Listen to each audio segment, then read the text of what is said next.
બાતમી મળી હતી કે જે ફરિયાદી છે એ પોતે જ આ ગુનામાં આરોપી છે અને એણે જે પૈસા હતા એ પોતાના એક મિત્ર અફઝલને રાખવા માટે આપેલા.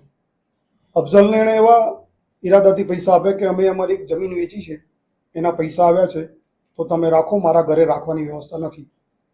એટલે હ્યુમન સોર્સથી અમે આ માહિતી મળતા આરોપીને લાવીને પૂછતા આરોપી પોતાના નિવેદનમાં ઘણા બધા એણે ફેરફાર કરેલા અને યુક્તિ પ્રયુક્તિથી પૂછપરછ કરતા એણે પોતાનો ગુનો કબૂલ કરેલો. આની સાથે સાથે આ ગુનામાં બીજા અન્ય 2 આરોપીઓ પણ જે એના મિત્રો છે એ પણ સંડોવાયેલા છે. એની સંડોવણી એ પ્રકારે છે કે જ્યારે પેલા ભાઈ પૈસા જમા કરાવવા માટે આવ્યા અને જમા કરાવીને ગયા પછી ત્યાં એક સમીર ચૌહાણ કરીને વ્યક્તિ બેઠેલો હતો.